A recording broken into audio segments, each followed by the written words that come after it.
ঠিক আছে, আমি এখন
hello. Hi. Are you guys there? Hello. Yes, sir. Hello. Yes, Okay. sir. You can hear me? Good. Yes, sir. So, Yes, hello. Hello. yeah. Yeah. So maybe I start with sharing my screen. That will be useful. Yeah. So, how are things? Did you guys see the assignment that has been posted? You take a look at that. Yes, sir. Okay. And and uh, and you've kind of so you know that there are some videos that are already uploaded. That was uploaded last week only. So today I have uploaded one more video. I'll talk a little bit about that. But uh, yeah. So before I start, I mean, before I say anything more, let me just tell you a few things. Number one thing that I have not told you yet formally, but that is something. By the way, I should, yeah. So that is something that I should, that I think people who have taken my discrete math course, the MTech CS students, they know that this drill. Uh, so the assignment has been uploaded on the classroom, okay, and you are expected to upload the assignment solutions in the classroom itself. And I insist that you guys should do it, write it in some uh, either Word or LaTeX or something. Okay, I mean, ideally I would prefer if you submit a PDF file of a LaTeX. I don't want a handwritten objects, handwritten copies and all. So I insist that you have to submit the assignments in a either a Word document or a LaTeX document or something like that. You have to type it up and give it to me. Okay. Also try to be as, I mean, try to at least write it up in a precise way in algorithms, as in discrete maths and all. you are not expected to write too much of English. You are expected to write, I mean, you are expected to be formal and give the correct logic, precise logic, and and present your argument accordingly. I don't want you to write paragraphs after paragraphs of English. Is this clear? Hello. Yeah. Yes, sir. There is a fourth question, which is a programming question. Yes. Yes. We have to write a program. Yeah. Yeah. So So, that you have to upload the program. okay, the program file. Okay. Yeah. The program So, file. The okay. okay. So I would say that it will be better if you upload both these things, that which is the compiled version of this. I mean the executable file as well as the actual program, both of them. Okay. If you have any doubts about how to get this input going, and what kind of input should be taking and all those kind of stuff, it will be good to kind of maybe consult the TAs. Okay. You can write a mail to them and they will help you out with that, what is expected. And it will be important that you write the program neatly and cleanly in a proper way. And we will be actually be using this program for the later assignments also. We'll kind of work on this program a few more times. Okay. So this once you have this kind of a binary search thing set up, and then we will use it to do some more stuff on that. Is this clear? Okay. So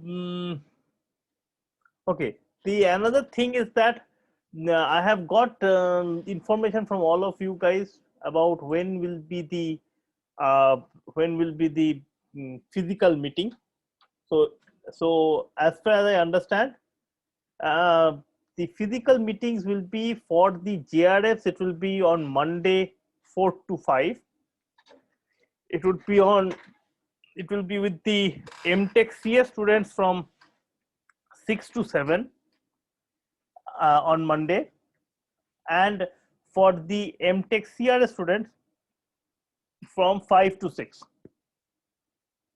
So I would say that it'll be okay. So all the tutorials will be 5 to in 6 means the roll number. sorry, what?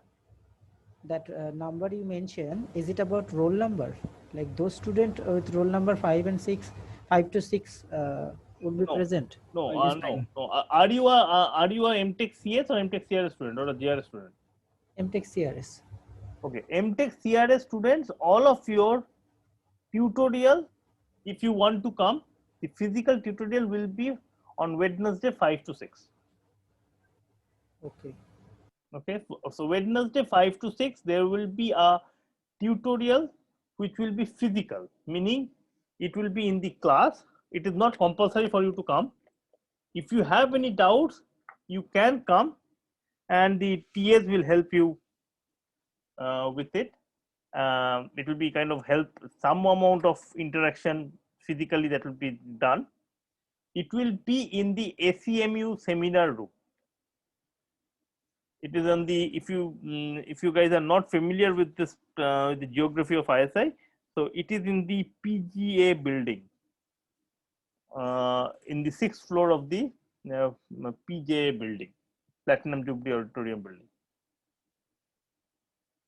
It's on the 6th floor in the ACMU seminar room. They will be saying this tutorials will be done. I insist that if so, all this MTech CRS students will be Wednesday 5 to 6. The JRS students is Monday 4 to 5, and MTech CS students is from Monday 6 to 7. Now, if you are say MTech CS students and want to attend a tutorial of MTech CRS, you please write to us before. The reason is we have split up into this form is so that I mean at no point of time there is crowding in the class. Okay, in this COVID situation, I don't want some 30-40 people to come in the class at one go. And that is exactly the reason why it has been split into these three groups, three kind of, I mean, CS, CRS, and JRS are standard classification that can be done. Okay. So any doubts about this? Any questions?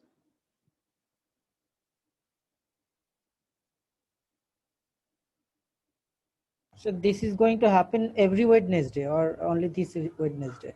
This will happen every Wednesday.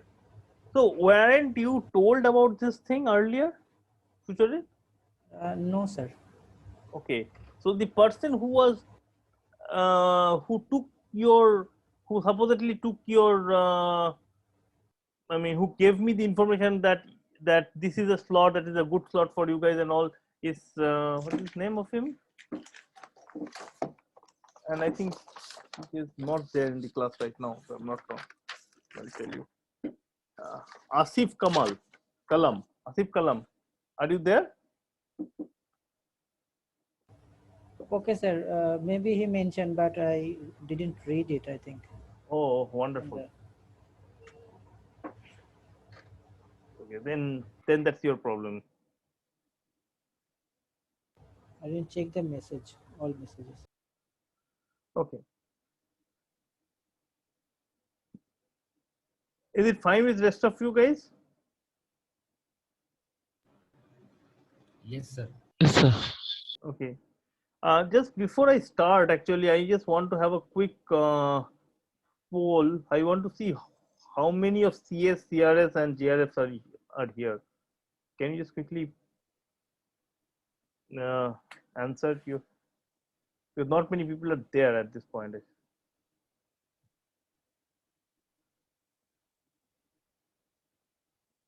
Sir, one question regarding assignment.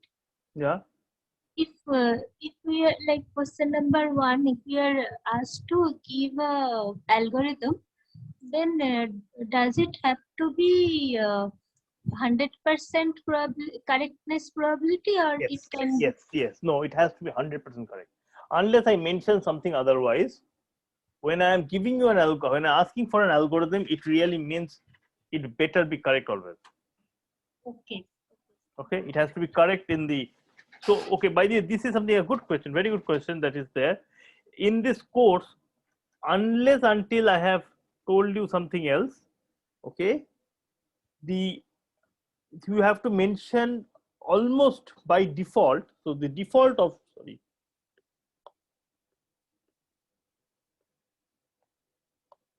yeah, the default option is that an algorithm is always correct. An algorithm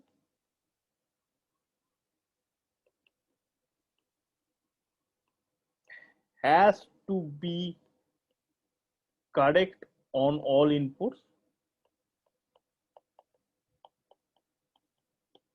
and this is one. Number two is that the number of steps or the runtime or whatever you want to call that one is the worst case runtime.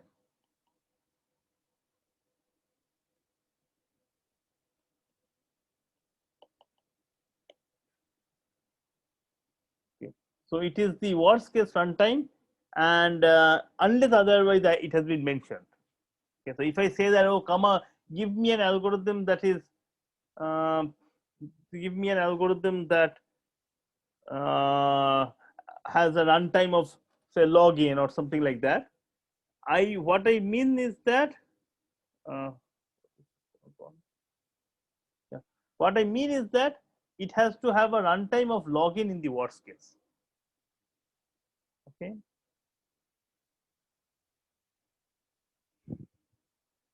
Yeah. So any question, other questions about this kind of this assignment? Sir. Yeah. Hello. Yeah. Go ahead. Sir, is the class not going to be every time like doubt clarifying session? Like, can you like it would be better if you teach us during these online classes Uh, because like the doubts we get sometimes we tend to forget oh, after watching the YouTube videos. okay. First of all, I mean, there will be classes where I'll be teaching. Okay. But Hello. at the same time, at least in the initial part of the courses, a big chunk of it is doubt clearance. Believe me or not, will be on in online classes. This is how it is going to be. Okay. The reason is that even if I teach something, there will be quite a number of people who will be watching only the recordings of this video, either the recording of the previous class or the previous recordings and so on. And I have to answer these doubts. And this is what I expect. In a class when I cannot see your faces, in a class where you guys don't even respond by saying yes or no, I have no idea to know whether you guys are following anything or not. Okay. So I mean, even if I teach things in the class, it would be, you will have to read it by yourself a lot or follow it up again later on. I understand that there will be certain things that will be taught in the class which will be a bit fast for you guys, okay, and which will take you some time to to kind of understand. So you have to repeat, see it again in the videos and all. And in such situations, you will have to see it again and let me know. This is very different from online in the offline setting, where in a class, this lot of things can be done otherwise. Okay. So that is why even when I will be teaching most in the after a couple of lectures, I will be teaching, most of the classes will be teaching in class, but even then a big chunk of the class will be on doubt clearance, and it will be your responsibility to read and see the videos of the previous classes and all and ask me doubts. Okay, sir. Sir, I have a doubt regarding the assignment Yeah, go question ahead. one. Yeah. So, while not exactly from the assignment, but like, how do we prove that given 4 coins, Hmm? how do we prove that it can't be the defective coin can't be detected in with 2 measurements? It's not If you have the 14. Yeah, 4 coins, I'm, if you have 4 coins, yeah, how can you say that the detective coins cannot be screened in using 2 measurements, right? yeah, yes. Okay. Um, okay. So you know how what happens with the 5 coins? Again, the 3 measurements we have to do it, right, for 5 coins. No, I mean, can you show proof that for 5 coins you cannot do it with 2 measurements? I mean, like, I don't know for 4. I don't know for 5 even. No, I'm asking you because there's a very important thing here. Yes, sir. Okay. Important thing is that, see, if I give you 5 coins and tell you that, see, one of the coins is fake, heavier or lighter, okay, and I go Yes. and I ask you to find a measurement, find which one of them using 2 measurements, okay. So this is one problem, right? Yes, sir. Now if I give you 4 coins and I tell you exactly the same thing, right? So in one case I'm giving 5 coins and telling you one of these 5 coins is fake and find it. And another problem, I'm giving you 4 coins, I'm telling you one of them is fake and find it. Which of the problem you think is harder?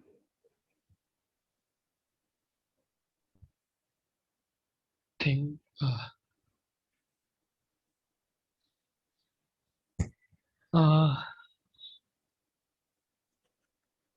4.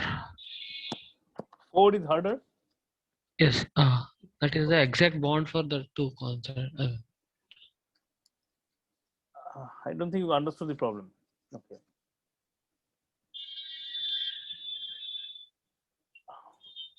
Sir, I think 4 is harder Harder because for Yeah, okay, go ahead. Because 4 will, like, if 4 coins are of equal weight, we can easily say that the number 5 coin is of different weight, and is the coin we required. No, see, I have given you 4 coins. Okay, I have 4 coins, and I promised you that one of those 4 coins is lighter or heavier. I have asked you to find it. Okay, is this problem easier or harder than if I give you 5 coins and I tell you that the one of these 5 coins is easier and lighter, or is fake? Find it.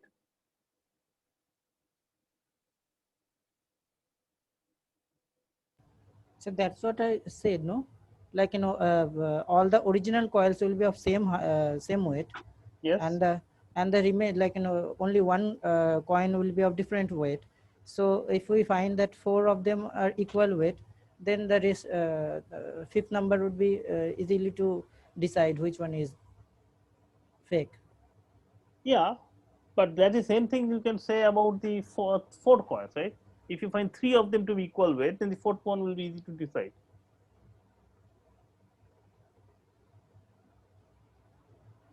So I think the 5 coins are easier to find out, but in case of 4, it is difficult.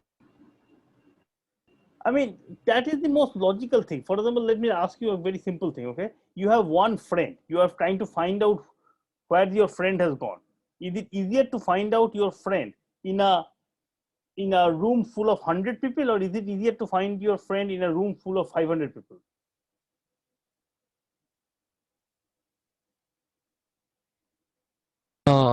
In a room full of 100 people. Room full of 100 people, right? Because the number of possibilities are less, right? At most, you have to go and find for 100 people. You look for 100 people and okay, here is my friend. In the case of 500 people, there's a way too many possibilities. Your friend can, any one of the 500 people can be there, right? So the more the number of coins that are there, the harder it becomes. So I was thinking about the comparisons, like, if we use 2 coins, like, at a time, and we compare them. So like, if there are 4 coins, like, we can use one machine for for 2 coins. So similar, so for 4 coins, like, we can, like, we can use one Oh, okay, two okay, weight okay, okay, okay. machines. Now I understand what you're saying. But note this following thing, okay? You are true that if you if you have 5 coins and you take 2 and 2 and you find that these 2 are equal, then you know the 5th coin. But again, note here exactly what is written there in the screen. I want it for the all inputs and I want it for the worst case. So just because in one setting you can make your life easier, that doesn't mean you're done. What happens if I have 4 coins? Coin C1, C2, C3, C4. So what you told that, okay, in a balance, if I put C1 and C2 and C3 and C4 and I find that to be equal, then I'm done. Because C5 is fake. I know that. But this is just one setting. We have to do it for all settings. So what happens if I get this one and I find that C1, C2, C3, C4, and I find that this is bigger? Then what happens? So we actually take each coin once. I mean, if we are considering C5, then we will only take C1, C2, C3, C4. They will then in I'm next not step we asking will you a see. problem, right? I'm just saying that in that case it becomes easier or lighter. Does it become a very simple thing? Then can you say something immediately? No, sir. We have to try 5 times. You should try 5 times. I mean, by trying 5 times, you can certainly do something, right? So see, there is an algorithm, right? Simple algorithm is that maybe this is what you are saying. So out of which you know that C5 is not fake. But in that case, you can compare C5 with C4, C5 with C3, C5 with C2, C5 with C1, and in exactly one of them, you will see that it has kind of you have gone a bit off. I mean, the beam balance is not exactly equal, and in that case, you will understand which is the fake one. But this is an algorithm that's not necessarily the optimum algorithm. Okay, sir. Okay, this is not necessarily the optimum algorithm. You might be able to do it in much less number of queries. Okay, in fact, you should be able to do it in just 3 queries, I think.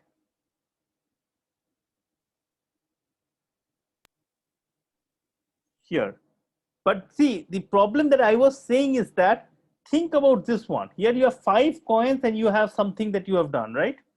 Now you have, say, imagine that you have 4 coins. C1, C2, C3, C4.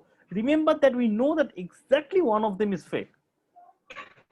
So what do I know? That if I split, I already know this fact. This is something that I don't have to tell you. That if I put C1, C2 and C3, C4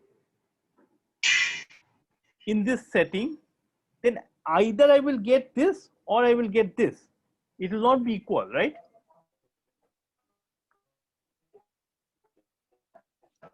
So in some sense, you can see that after one query, after one measurement, you will be in this state. And here also, without almost knowing it, you are already in this state. So in some sense, C5 is harder than finding it from 5 coins, is harder than summing it in 4 coins. I'm not saying that there will be a possibility in which you will be done or something like that in a very easy way. I mean, I'm not saying that the first case is something special and all. No, I'm only worried about the worst case setting. Is this clear? I don't think so. Sir, if we compare each one coin, for example, if I compare C1 and C2 first, okay, and if they are equal, then I proceed to C1 to C3, and in this way, if I find a if I count the number of comparison, this way we can find out the hardness, right? You are giving me an algorithm, right? You are giving me an algorithm to find the fake coin, right? Is it clear? Is it Yes. what you are doing? Right? Yes. By doing that algorithm, you will be able to find a fake coin. But is that the best algorithm?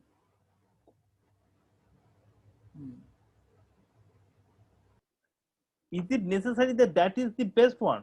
Maybe you are actually. So I have to search the okay, I got it. Okay, so you are giving me an algorithm that is doing something, but for example, can you find out C1 to C5 using 3 coins, 3 measurements?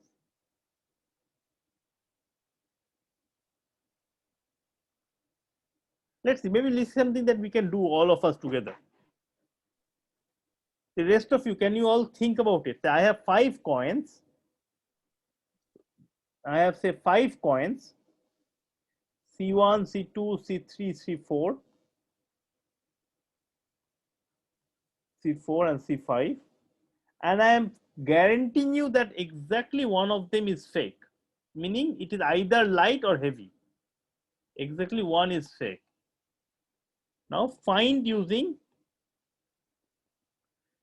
3 measurements. Can you do it? Yes, sir. Yes, sir. I think we can do. We can take C1, C2 and C3, C4 in a balance first.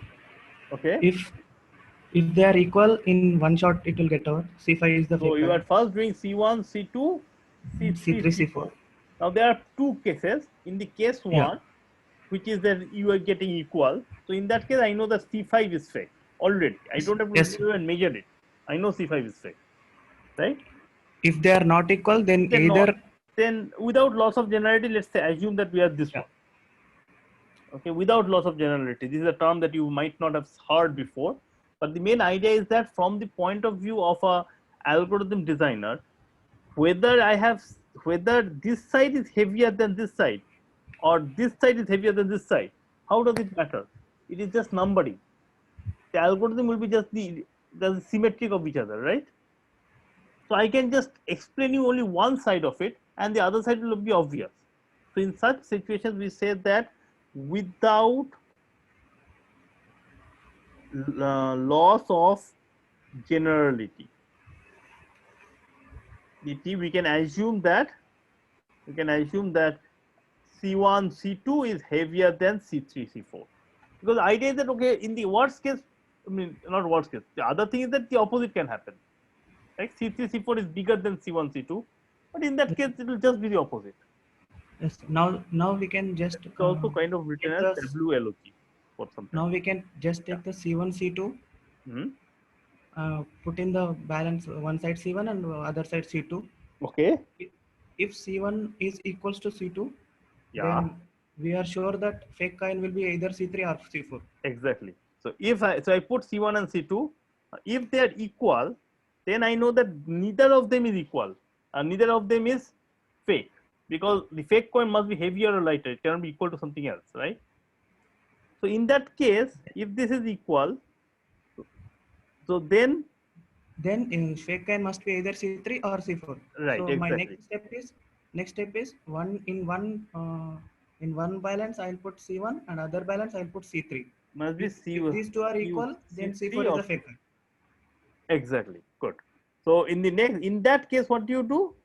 You will Put one side C1, one side other side C1, C2, other side C3. other side C3. Yeah. If So C1 is equals to C3, then C4 is the fake coin. if C1 is equal to C3, then again it is equal. Then neither of C1 and C3 can be fake. Therefore, C4 must be fake. Yes, sir. And the other way. If C1 is not equals to C3, then C3 is the fake coin. Right. Okay. So, Not only that, you can also do a nice measurement. You can see that here, right? You can already say whether C1, this thing is a heavier coin or lighter coin. Okay. In this setting, you can, if you see C4, because we have assumed that this is the case, right? So C4 must be the lighter coin. C4 is a fake coin and a lighter coin. In this setting, you can claim that. So therefore, C4 is fake and lighter. Right. Now this is only this case. Then there's another case for the same thing, right? What I mean, if we say without loss of generality, again bigger than this. In that case, what can you say? So that means if C1 is bigger than C2, then I know that either C1 or C2 must be fake. Yes. And then I know that C4 and C3 is not fake. Okay. And then I will be able to do the same thing. I will then do what I will do. I will possibly take C3 over here again and C1. Now again, if these two are equal, then I know that C2 must be fake and else the other one is fake. Sir, if C1 is greater than C2, then it can be C1 only, right? Because already C1, C2 is greater than C4. So if C1 is greater than C2, then C1 should be the odd one out. We don't need to compare That again. is true. That is very true. That is very true. Yeah, good. That is very nice. Yeah, you are right. Actually, you are right. So in fact, you don't have to do all of this thing. Yeah, if C1 is bigger than C2, then C1 is fake and heavier. Okay. So let me draw it in a slightly different way. Maybe people have got confused a bit here. Okay, so let's start with this one. I had C1, C2, C3, C4, and C5. First measurement, what do? I did C1, C2, and C3, C4. And I could have got 3 different possibility outcomes, right? One was that this is bigger, one was this is equal, and one is this is less than. Then I did what? Okay, if this is equal, then I have already, I know that C5 is the, then I know C5 is the fake coin, right? And in that case, what do? I still don't know whether C5 is a lighter coin or heavier coin, right? So in that case, I would have at this point have measured it with say C1 and C5. And again here, I would have got, I mean, actually just 2 possibilities I would have got. Either this or this. If I had got this, right? So if I was here, what do I know? See, after I have got equality here, I know the C5 is the heavier coin, is the fake coin. And after I went here, I know that see, I already knew the C5 is heavier. So in that case, I know that C5 must be the fake coin as well as the and the lighter coin. So I know that C5 is fake and lighter. And in the other case, I will know that C5 is fake and heavier. And I will output the correct answer. Now over here in this case, what can I say? This is where I got this one. So I've got C1 and C2 is bigger than C3 and C4. At this point, I measure what? C1 and C2. Here also I got 3 possibilities. C1 can be bigger than C1, C2. C1 can be equal to C2 and C1 can be less than C2. If C1 is greater than C2, because already I know that if it is here, if I've come down this road, that means C1 and C2 is bigger than C3 and C4, right? So that means fake coin is one of them. I measure it this one and I find that oh, C1 is bigger than C2. That means I know that C1 must be one of C1 and C2. The fake coin must be one of C1 and C2. And since already I know that it is bigger, so if you think about it a bit more, you will realize that if I get C1 is bigger than C2, I know the fake coin must be C1 and it is heavier. Here also I will get it to C2 and heavier. And here in this equality case, this is where I know the C1 and C2 are not fake. At this point, I should measure one more thing, right? I know the C1 and C2 is not fake, and the fake must be in C1 and C3, or C3 and C4. So I can measure C1 and C3. And here also I get 3 possibilities. I cannot get equality, sorry, this middle one should be gone. I should be getting only 2 possibilities, either less than or equal. And if it is say this setting, if I am here, that means C1 is bigger than C3, right? C1 is not fake, I know that, because if I'm here, I know C1 is not fake. So if I'm here, what do I have? So C3 is the fake and lighter. So you can use one comparison here, no? Which one? That after C3 is we got the coin, no? C3 After is here. not fake coin, yes. So from here C3 and suppose I choose to compare C1. Yeah, that's what I'm doing. C3 and C1. Yes. So now one comparison would be sufficient, right? Yeah, I'm just doing one comparison. No, 2 subtree. No, this one are the 2 answers that I'm getting. Oh, yeah. These are the 2 answers that I'm getting. This is a comparison. I'm getting 2 answers. Either I'm getting C1 is bigger than C3 or C3 is bigger than C1. If I get, yeah. if we are comparing C1 with C3, then we can get equal also in case C4 is the Oh yeah, same. you're right. Very good point. Yeah, I could have got equal also. And in that case, I would have been C4, Yes. right? And I know that because it is less, so C4 and lighter, right? Because C4 is already the fake one and it's light. I know that. Very good point. And I get C3 and lighter. C3 and C1 is not fake. C3. Sorry, this is C3. C3. Oh, this is opposite. C3 and heavier. This one.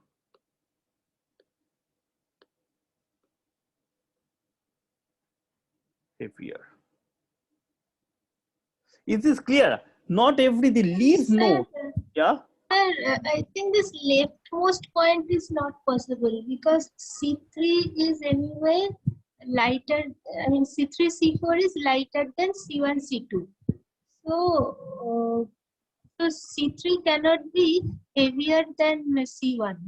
Oh, right. You have very good point. So this is also, this is not possible, right? The C3 cannot be lighter. So this, this one. Cannot be heavier, sir. Yeah, this is not. Yeah, okay. So maybe, I mean, for the heck of it, I can just still keep a node hanging, say. I mean, this cannot happen. I know that. Similarly, here also, this is cannot happen. These are in the blue color. This is not possible. Okay. Good. And here also, I will have in this other one, although I told it it's a without loss of generality, but actually if you unfold it, you will get the similar kind of a tree over there, right? And we will get some answers and all.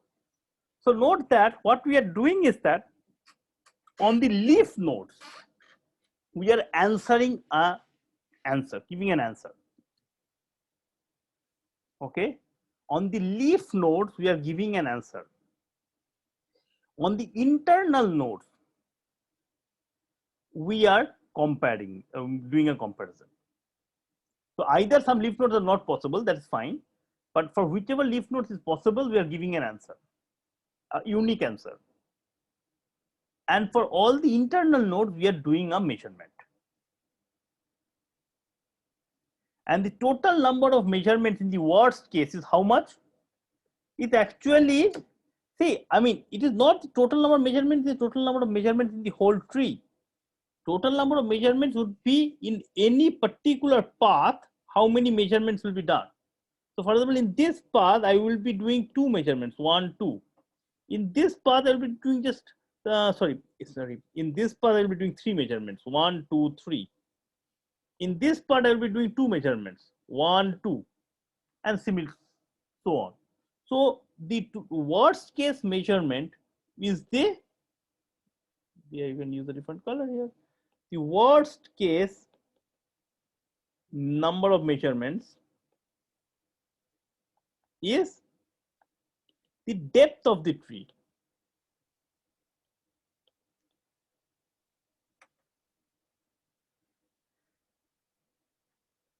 Okay, so is this clear? This algorithm, this is an algorithm which is called an adaptive algorithm because it is exactly the tree structure that exists that we had discussed in one of the videos earlier. Okay, that depending on whatever answers we are getting, we are deciding to take some action, what to measure and what not to measure and so on.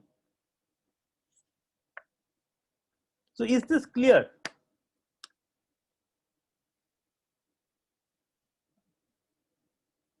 Okay. Let me ask people now. Shiva Kumar?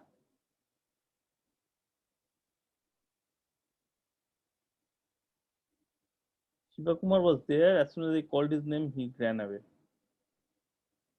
Surachit Sarkar? Sir, actually, Yes, sir. Siva is here, sir. Hello. Yes, sir. Yeah. Okay. Hello, sir. Yeah. Why can't we, like, we can do it in 3 measurement, that is fine, but why can't we do it in 2 measurements? Right, I'll come to that. But is 3 measurement thing fine with you? Did you Yeah, understand? it is this clear, also? sir, it is clear. It is clear. Yes, sir. Like I saw it earlier as well. This one. Oh, excellent.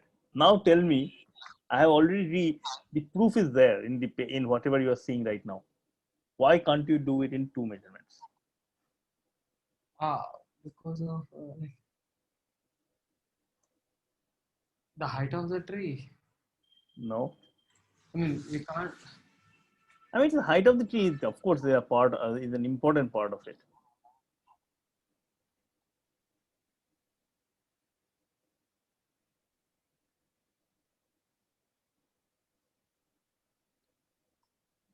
Somebody else? Let me see. Swagato Samsal Sasmal. Are you there? Swagato Sasmal? Yes, Yeah. yes, sir. So you are in the MTech CRS, right? If I'm Yes, not sir. wrong. Okay. Do you have any idea? Did you understand, first of all, this whole thing? Yes, sir, kind of. Kind of. Okay. If you have any doubts, you can let me know, because this is something that is there in the assignment. Yes, I'll have to go through it once again by myself. Okay.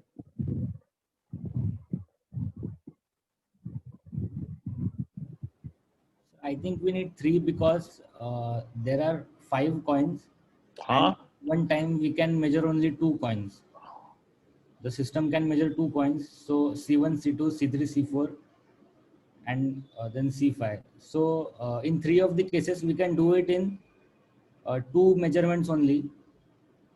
But for I C3, don't understand that. I don't understand this. I mean, who told you that you have to have only 1 coin in every measurement? You can have 2 and 2 also, right? It is divided by 2. I mean, the maximum will be log n base 2. Maximum Log? height will be Log n what? base 2. by 2. Log n base 2. The where n is the number of coins. Why will be log n NC2? You were saying, right? Log n base 2. Yeah. Log n base 2? No, it's not log n base 2. You are kind of close, but you're not log n base 2. Tell me, why is it log n base 2? Why are you saying it will be log n base 2? I'm actually dividing the whole set in approximately half in every iteration, every level. That is, see, again, don't think of it in an algorithmic way. You are telling me that, oh, I can do this one, I can divide it in half. But who told that that is the best algorithm? Okay. The best algorithm may not be dividing it in half. Yeah, that's right. Okay. So just because this is an interesting part of an algorithm thing, okay? And this is what we will not do too many of this kind of stuff in this whole course. We will do only 2 or 3 times. But this is called lower bound of algorithms. Okay. This algorithms consists of 2 parts. Number 1 part is an upper bound, in which you are expected to give an algorithm, design an algorithm that does something. Okay. That is kind of hard, tricky, and all of these things is fine. And then you can analyze your algorithm and say that, oh, see, this algorithm takes this many number of steps. But then sometimes we ask the opposite, which is, can you give me a lower bound? Which basically means that, can you prove that no algorithm can beat this bound? Okay. So you have to, in that case, think of something that doesn't necessarily use your heuristics or your ideas or your thinking. You have to say that, okay, all algorithms must behave in this way, in some sense. You have to prove it. Okay. So you should not think in this direction about, I mean, it can divide in half every time or something like that. If we don't divide in half, then it will be like 1:3 or 2:5, means 1/3 and 2/3 or something like that. In that case, that this tree will be more skewed. So the height will be even more than what would have been if we divided it in half. Because if we divide in half, then tree will be almost balanced, and height will be minimum in that case. Otherwise, height will grow. Okay, the first of all, the thing is that why are you dividing it in half? Do you realize that it is getting divided by 3? This is not a binary tree. This is a, trinary tree. Every node has 3 possible outcomes. So it might very well be dividing it by 3. After every thing, who told you that there is no clever way of measurement? As first measurement only, the total number of possibilities goes down by 3. Yes, yes.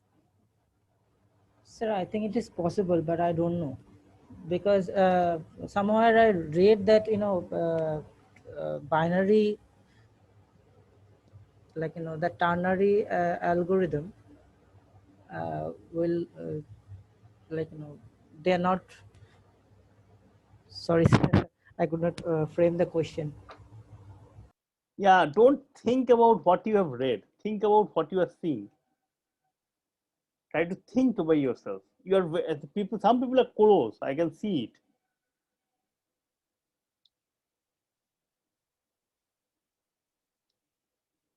Let me ask you, what is it in this picture? What all things do I know? Can we repeat that?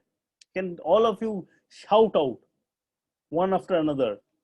Unmute yourself and shout out. What are the properties of a tree?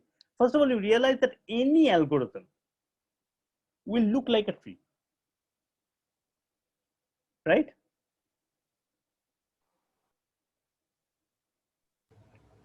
Right? Any algorithm will look like a tree depending on whatever you have got. It's a deterministic algorithm. So it's not like, oh, last time I got first less than and secondly I got smaller than. So this time I will do something. So that is not the case, right? An algorithm is a deterministic algorithm. It has been told that if you get a equality, then you will do this. Compare. If you get the C1, the C2 is bigger than C3, C4, then you do something, right? Then you, whatever this measurement you do has already been decided, right?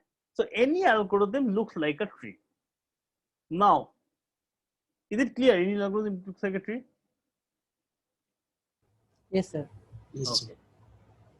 Now, can you guys please unmute yourself and tell me what are the properties of this tree? Yeah, yeah, go ahead. Ujjwal, I cannot hear you properly, but you can. If there are 2 comparisons, then the maximum number of nodes I can get in the list are Excellent. I got yours. Yeah, but very good. I think you got it. Are 4, but we have 5 points. So no. We are not getting 4. Ujjwal, you I are could very not hear it, not sir. right. Huh? What he said, I could not hear it properly. So Ujjwal told that if, forget what Ujjwal told. Okay. You tell me what are the properties are there of this tree? I can see acyclic and connected. That is the property of any tree. I can see that three child node for each parent node. Excellent, very good point. The first point that you have is that every node has at most 3 child. Excellent, that is one property. Any other property?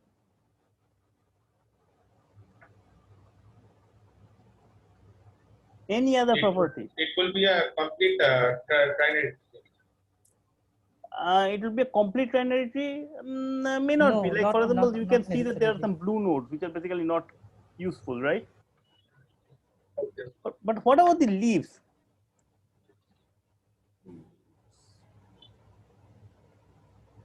There are a lot of people who are not even opening their mouth.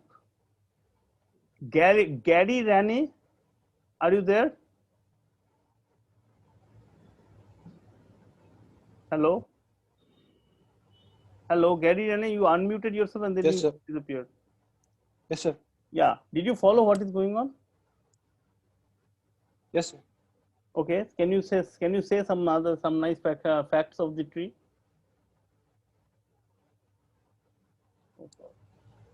Gary, I mean, why did you unmute yourself again? Mute yourself again. Hello? Hello, can you hear me?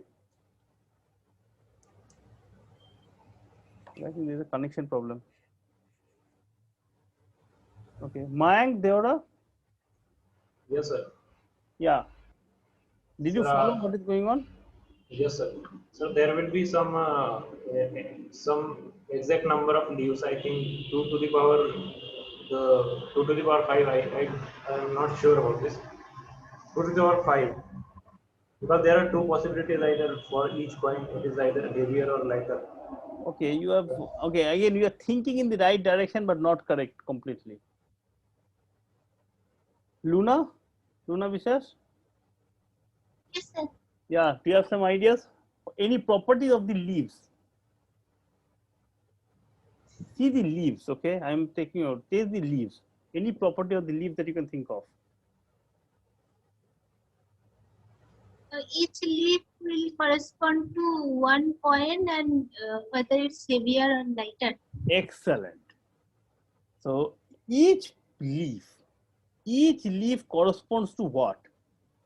Each leaf corresponds to an information of this point. That something like Ci is fake and lighter, right? Or heavier. Each point, each leaf corresponds to exactly one such information. Yes, sir. Every intermediate node is the condition only. Every intermediate node is the measurement, is the balance, right? Yes, so where we're checking, no? Yeah, where we are checking. Every intermediate node is where we are checking. But in the every leaf node, we are getting the result. Every leaf node, we are getting the result. And the important thing is that in each leaf, I am getting only one result. In one leaf, I am not getting two results. In one leaf, I cannot say that C1 is fake and lighter, and also C5 is fake and lighter. One leaf we're getting one result, like one way of result. Yes, right. Like whatever the combination of the coin is. Yes, in for one leaf, I am getting one result. Yes. This is important. Okay. So now think, how many possible results are there? How many results are there? So, how many results are there? 2 to the power 5. Why 2 to the power 5? Think. Level Sir, 5 choose 1 into 2 choose 1. Oh wow, yeah, 5 choose 1 into 2 choose 1. That is right. But there is an easier way of putting it.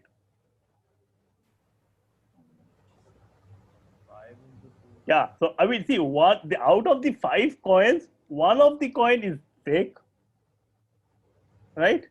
And that fake coin can be heavier or lighter. So it is 5 choose 1 times 2 choose 1. Or in other words, I can say that the possibilities are what? I can have C1 heavy, C1 light, C2 heavy, C2 light, C3 heavy, C3 light, and C5 heavy, C5 light. So how many possible cases are there? It's 10. I mean, 5 choose 1 into 2 choose 1.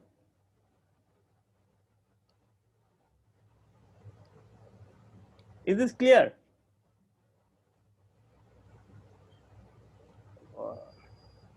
Someone say yes or no or something? Yes, sir. Yes, sir. But Yes, sir. that we. Sorry? Yeah? Okay. So there are 10 possible results and each node has 3 child.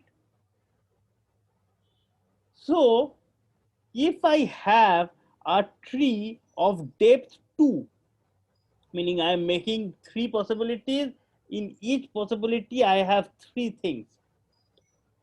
This is the how a tree can look like when I am making 2 weighings, 2 measurements. So in 2 measurements, number of leaves is what? 3 to the power 2. 9. Less than or equal to 9 3 square. You're right. Which is bigger? Is 9 bigger or 10 bigger?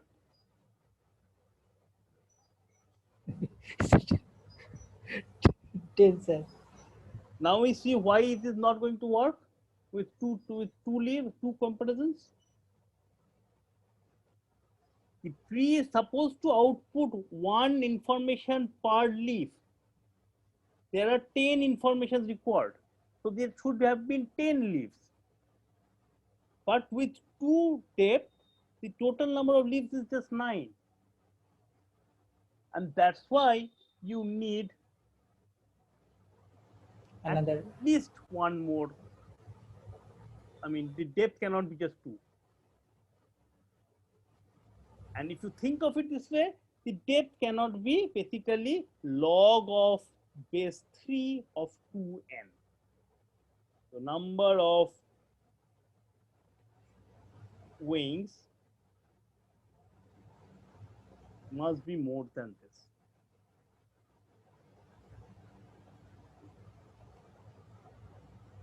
Is this clear?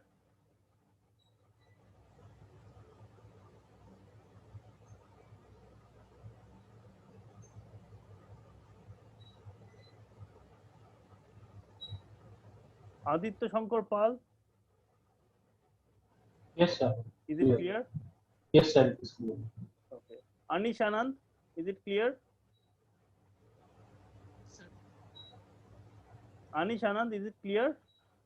Yes, sir. Is it clear? Yes. Awarnish Kumar, is it clear? Yes, sir, it is clear. Chayan Maitra, is it clear? Yes, sir, it is clear now. It's clear now. Okay. Gary Rane, is it clear?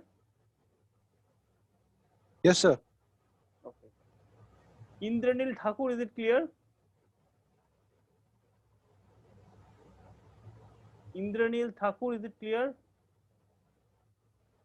Indranil Thakur, are you there? Not there. Lakshmi Kanta, are you there? It is clear.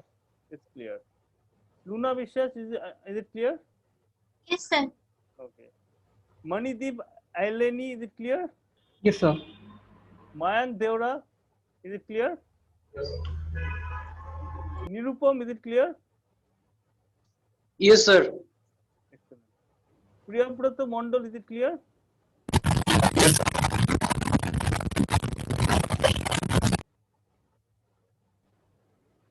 Rahul Kushwaha, is it clear? Rahul Kushwaha? Yes, sir. Yes. Sai, is it clear? Yes, sir. Sayan Roy, is it clear? Sayan Roy? Sayan Roy? It's clear? So I have one confusion. This is Okay. Suruchit. Yeah. Hello. Yeah. So the number of result is 10, but these tree can provide 9 number of child nodes. So it is not possible. So what is the conclusion? We have to increase the comparison. We have to have 4 comparison for that. Not 4, 3 at most. I mean, not at least 3. In this But case, for- only 2 of them, but- 1, 2, right? So with 2 comparisons, you cannot do it. Yes. So 3 Yes. comparisons required. Okay, sir.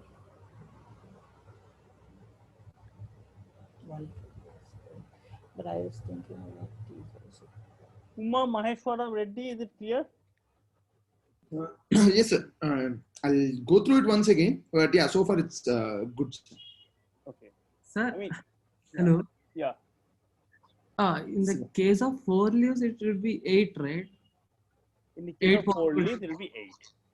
And but still, I think we can't measure four Very four good points point. with Very good point. 2 measurements. Yes. For the case of 4 leaves, okay. So with all these things, I've just managed to say you that with 5 leaves, you cannot do it with 2 measurements. But with 4 leaves, if you try it out, you realize that even with 4 leaves, you cannot do it 2 measurements. What is going on? What is going on is perfectly normal. Okay. All it says is that the number of wings, so basically whatever is written here, is bigger than this. So for n equals to 4, the number of wings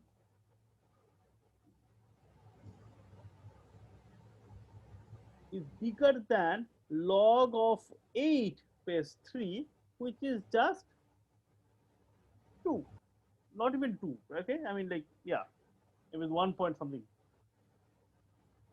So maybe if I just make it to be a ceiling, this is 2. Okay. So if that is the case, in that case, all I'm saying is that if you have 4 coins, then the number of wings that you need is at least 2.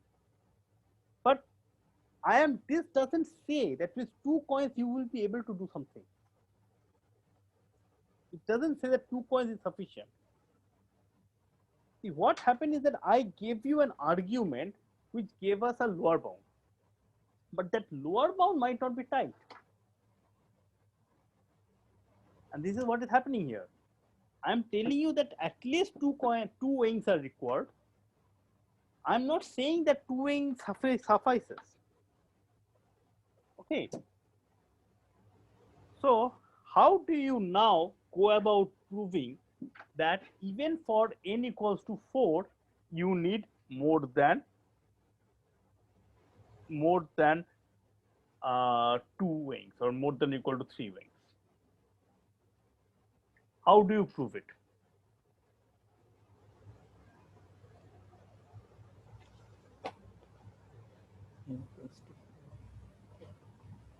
Okay. So that is the point. Now,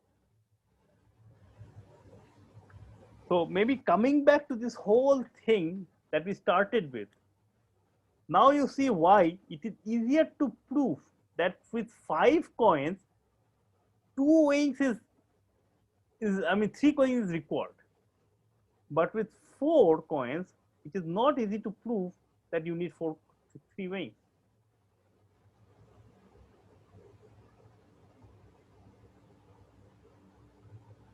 So what I will do is that I will not be discussing this one right now. This is actually a proof that is there in some sense. This is a part of the assignment actually. It's almost done. Think about it.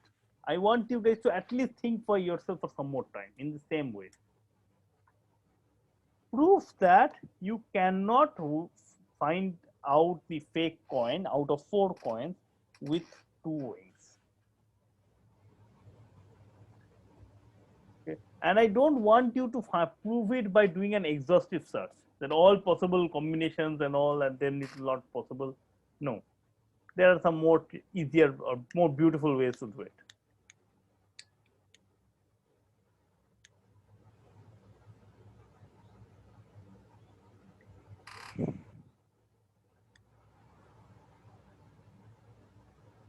Is this clear?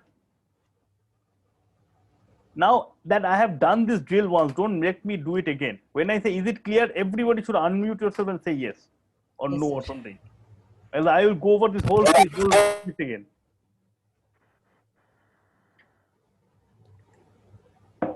Is it fine?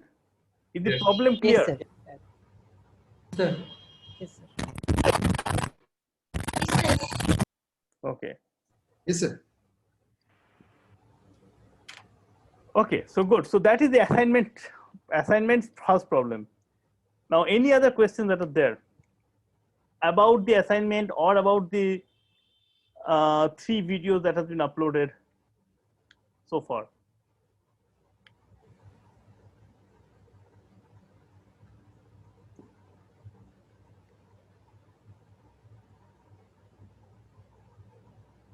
So in the last question in the assignments where you have to do an implementation, you can choose your favorite program. You can use C, C++, Python, Perl, Haskell, whatever you want. But it should be in such a way that it kind of, so ideally how I was thinking of it is that you first ask for the data, like, okay, give the data, and the data is basically this list that will be fed in, and then you have the computer, you store it in some way and all. Okay, after that you ask for, okay, you will be asked that, okay, is this particular integer, is it there in the list or not, and you have to output it accordingly. Okay, so if you have any doubts, if you can talk to the TAs about how to kind of I mean do this kind of the interface, right? And yeah, also for the problem number 2 and problem number 3, it will be good if you give a pseudo code of this things, not a written explanation of those stuff. Okay, it should be a pseudo code that has been discussed in this in the class before. Okay, other than that, the other thing is that there is a one more video that has been uploaded, and this is on merge sort. Sorry, not merging. That is on sorting, on various kind of sorting. Now, what is sorting? The idea of sorting is that you have a set of integers, say, or numbers, set of numbers that has been stored in a list. Usually, we think of it as an array. A set of numbers that has been stored in an array, and you want to finally sort that array according to these numbers. Okay. Now, how do you do it? Now, for people who have already done a course in algorithms, I'm pretty sure you have seen something of this kind and you have done this stuff. For people who have not done it, even then, I think in the data structure course or in the computer programming courses, if you have done those, you will have faced this. So it should not be something completely new to you guys. Now, if you are seeing this sorting algorithms for the first time in your life, and you have never heard of this concept of sorting algorithm, please, I mean, write a mail to me or get yourself familiarized with me, and we can accordingly have a chat. You might struggle a bit, but it should not be too hard to pick up. So this is the most basic algorithms that are there, and we start with 3 most basic algorithms. Namely, we start with an algorithm of bubble sort, insertion sort, and a bucket sort. So 3, the most basic concept of sorting. So I want you guys to go and listen to this video, and accordingly we will discuss that in the next class about sorting. Okay. Yeah. Hello, sir. Yeah, tell me. Hello. Yeah, go ahead. Sir, in the point problem, we are using a fact that any algorithm can be interpreted as a tree. Yes. So, sir, do we have any formal proof of that? Yes, there is a formal proof of that. It I is mean, not the form. clear to me. Okay, so the thing that has, so in any algorithm, okay, what is an algorithm? What is a deterministic algorithm? This is something that has not been formally told to you guys, but what is a deterministic algorithm? A deterministic algorithm is such, so any algorithm that we are going to design now or have been designing is deterministic. The idea is that if I give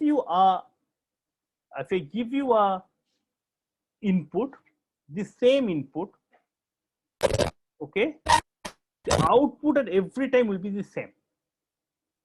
The action of the algorithm will be same. Okay, fine. So if I give you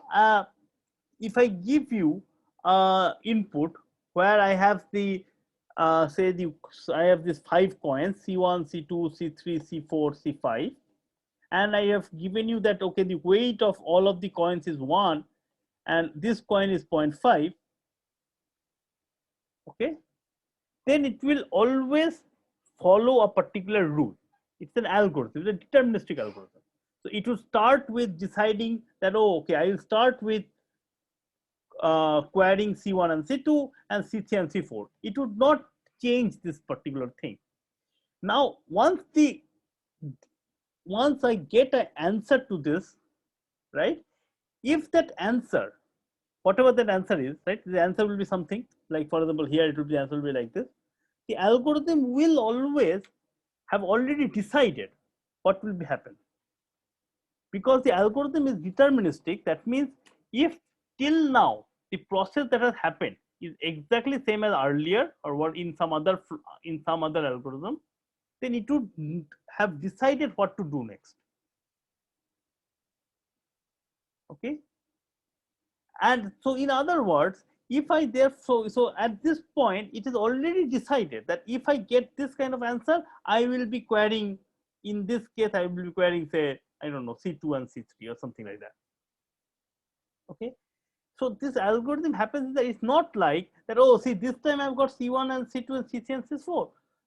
Maybe this time I'm querying C2 and C3. Maybe next time I will query C2 and C4. That is not how it happens. In algorithm, it has seen so far whatever it has seen. Given a particular run of an algorithm, as long as the run of the algorithm is same, if the 2 runs of the algorithm is same, then the next step is also same. Okay, and this is basically the formal proof of it, if you think of it. Okay, so here if I have, instead of C and C3, if I give you C1 as 0.5, I give you 0.2, the algorithm is not allowed to, or the mesh algorithm is not allowed to query what is the cost of, or what is the weight of this. It is all it is done is doing this balancing act, right? And in that case, it will get exactly a different set of results. Okay, or the same set of results, and it will follow like that. And so this is what is called as the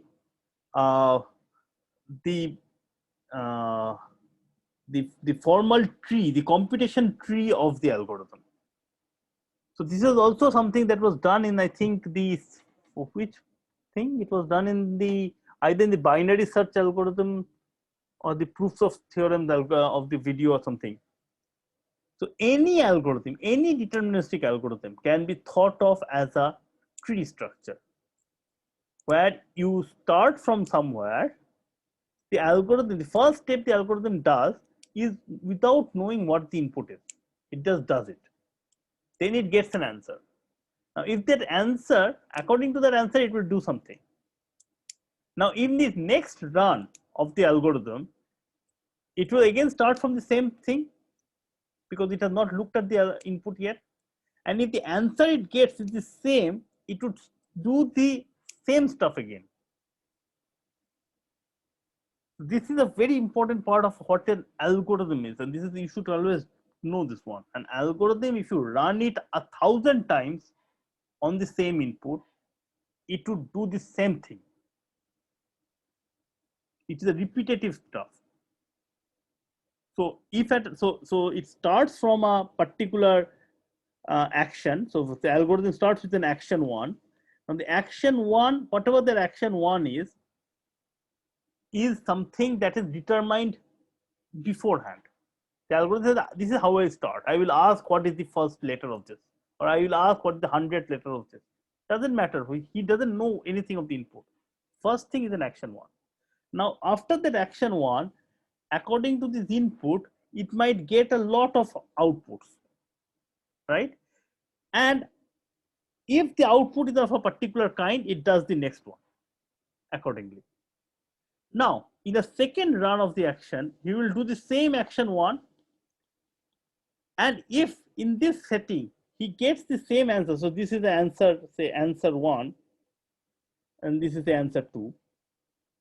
If he gets the answer 1, in that case, he will do this one and this one are same. He will do the same action again. If the answer 2 is different from answer 3, so answer 2, so this is again answer 2 prime, then the actions might change. But okay, so in some sense, the algorithm always, therefore, if an algorithm at any point of time,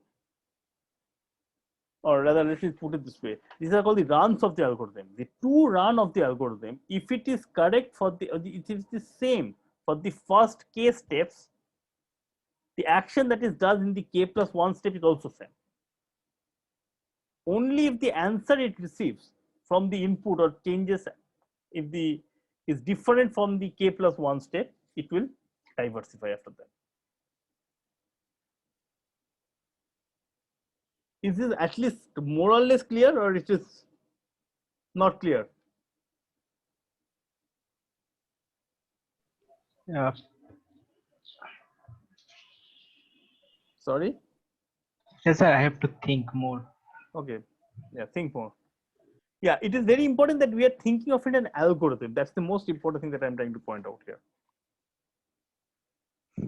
Yeah. Okay, good. So any other questions that are there?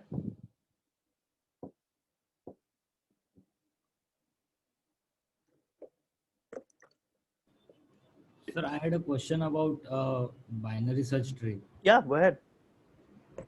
In the, for example, SQL databases, for indexing, is binary search tree used or array used for storing the index tables? Oh, hold on. Binary search tree is a... Use B plus tree, B or B plus tree. Sorry? Can you use search tree for this? Right? The binary search tree is a algorithm. Array is a data structure.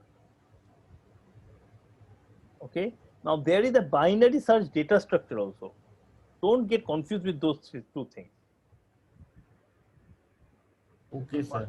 Binary search algorithm is an algorithm that tries to find out whether an input is there in an array or not. Okay. Okay. Now binary search data structure is something else, where you store it according to a binary tree.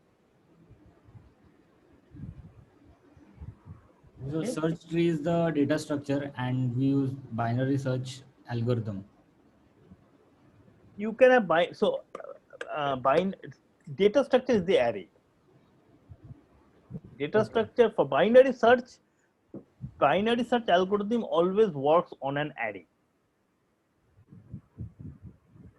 Binary search is an algorithm that, given an array of numbers, array of sorted numbers, finds out whether a particular number is there in the array or not, and if it is, where it is. Sir, then if any element is inserted in between, yeah, it would be costly, right? It is costly.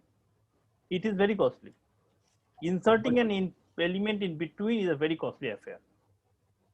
But for example, simple application like Facebook usernames, if someone creates a username in between, starts from M, yeah, then that entry would need to be inserted in between.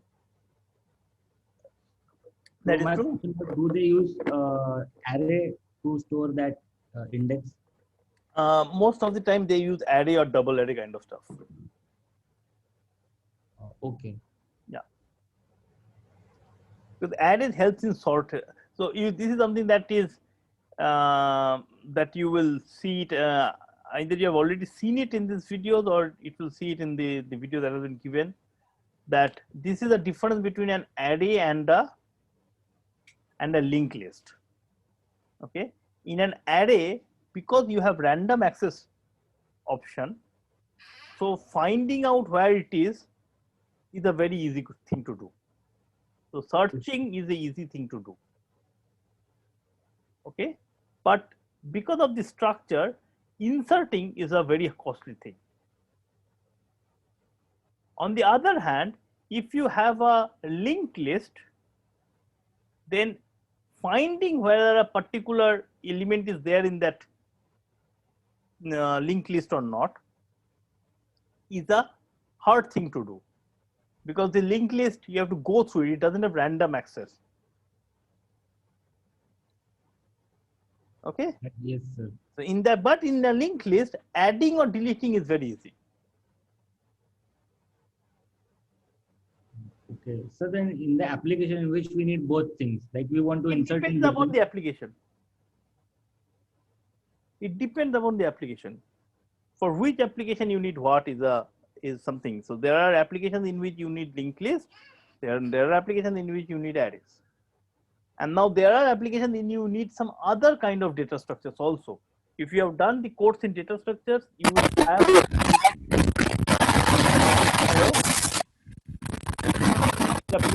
I think I cannot hear you. There's some noise on the side.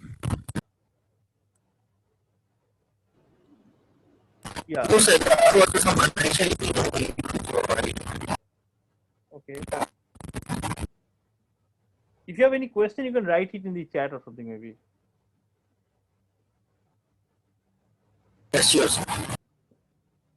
Yeah. So basically, this linked list and data structures and other data structures. lot of data structures are there, and depending on the need, depending on the applications, the data structures have to be chosen appropriately.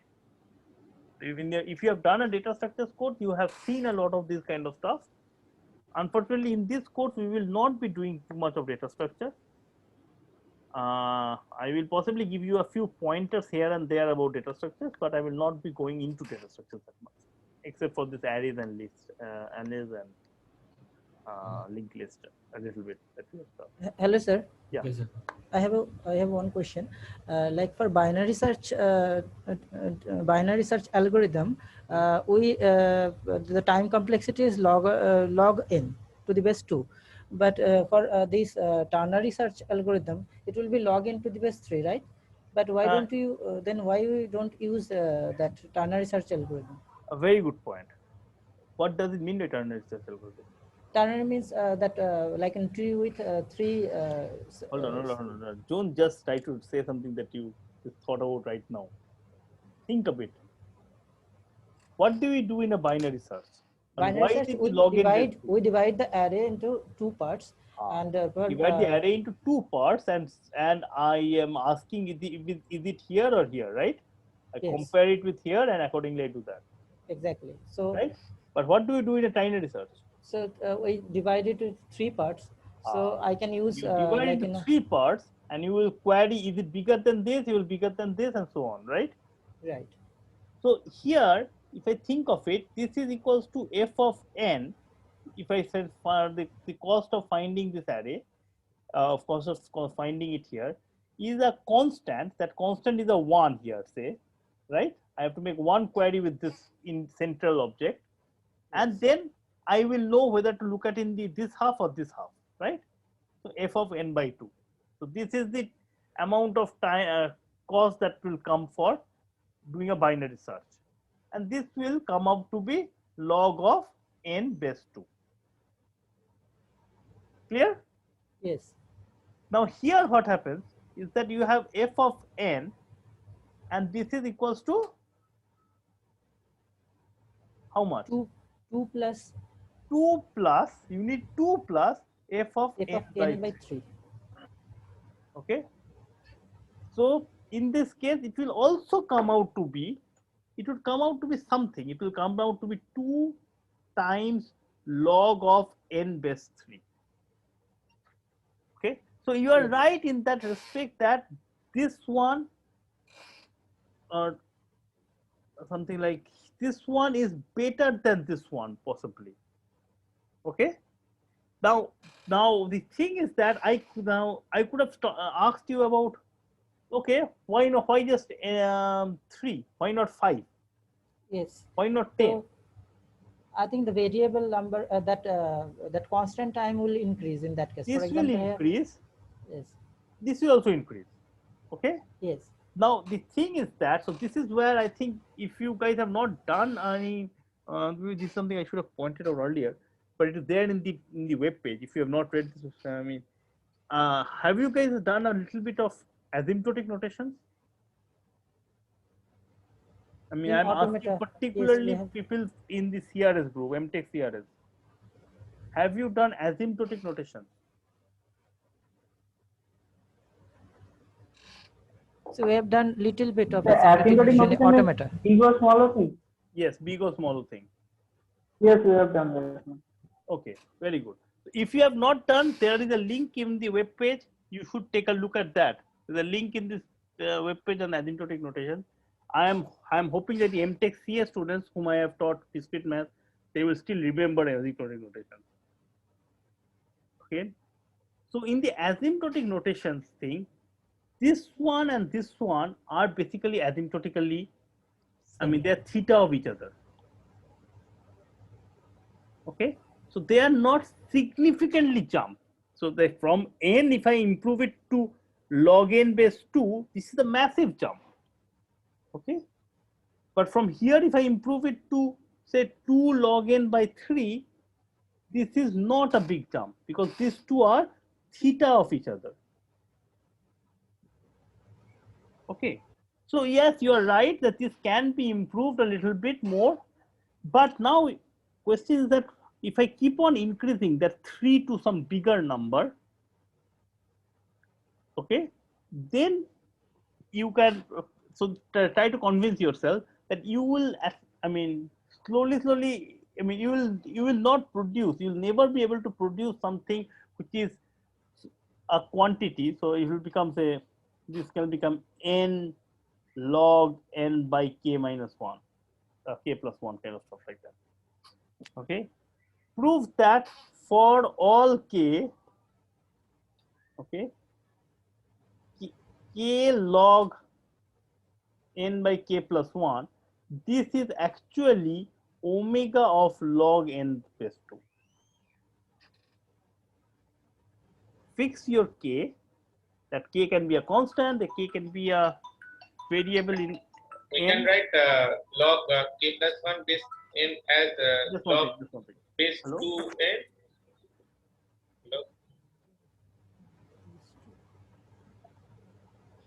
এক second দাঁড়ান, আমার যদি হয় 4:40 হ্যাঁ হ্যাঁ আমি দেখে বলছি। আপনার তো আজকে ক্লাস হচ্ছে তো এখন নাকি? আমি আমার ক্লাস হচ্ছে, আমি ফোন করে দেখছি, আমি দেখে বলছি আপনাকে। Yeah, sorry, go ahead. Yeah, we can write log k plus base k plus 1 n as log base 2n by log base 2 k plus 1. So it's the constant is k by log base 2 k plus 1. I don't understand, sorry, can you repeat again? I mean, you can write log base k plus 1 n as Right. log base 2n by Right. log base 2 k plus 1. So Right. the constant in this case is the k by log base 2 k plus 1. Yeah, but I'm saying that even if you take k to be a non-constant, okay, I can take k to be log n, log n, right? Who told me that I cannot take k to be log n? It would be basically, I can take what happens k equals to log n. It's basically, I have this array, I will split it up into lot of places. Okay, total number of places is log n pieces. I will query all of these things, I will compare with all of them, and then I will know which part to look at, and that is this. So I'm saying that for even if you take k to be a function of n, this quantity cannot, I mean, significantly improve from log n. But it improves, right? But it improves by a constant. But it improves Then by why a don't you use that then? We do use that. Who told you we don't use that? That is also used. But again, from a point of view of asymptotic stuff, it is not too much of a difference.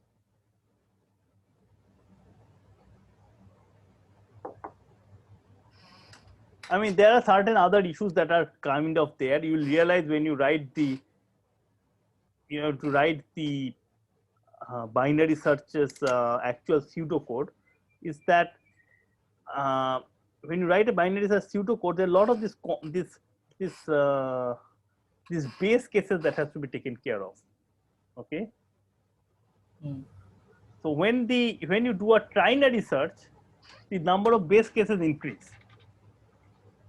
So the algorithm, the pseudocode becomes a bit more ugly and bit more hard to write and hard to kind of ensure that it's correct and all. And also, I mean, while I have kind of told you about this one, neither is this one a constant. The actual thing is this is some kind of a plus some constant is there here. The constant is based on this pseudocode's various running and all. And here also there is a constant. And this constant is somehow bigger than this constant also.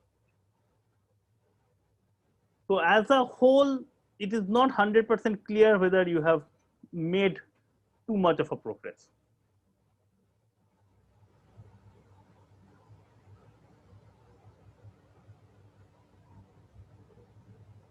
Okay. There's another thing. Other thing is I that think if there is already here actually, sorry, I made a mistake actually. I should have told it. So actually this is not even improvement actually speaking. What is this? This is nothing but log n. This is what maybe your Ujjwal was saying, times log 2 base 3. Right? So maybe I should write it here.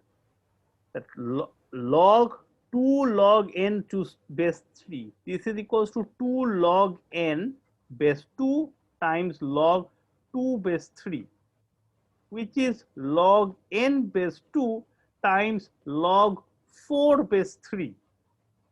This is a quantity that is bigger than 1. So this is actually bigger than log of n to base 2. Now I understood, sir.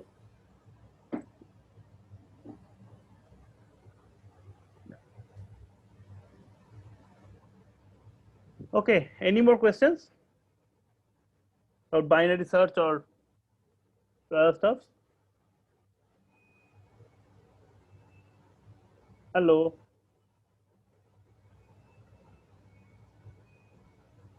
Excellent. So if there is no questions, then let's stop today. The assignment is due on Monday. Since it is due on Monday, so again I repeat, for the CRS students, if you guys want, you can come to on Wednesday, which is tomorrow, from 5 to 6 at ACMU seminar room, and we can have a physical meeting there. And for the GRS and for CS students, it is on Monday. I will upload the exact timing on the web page.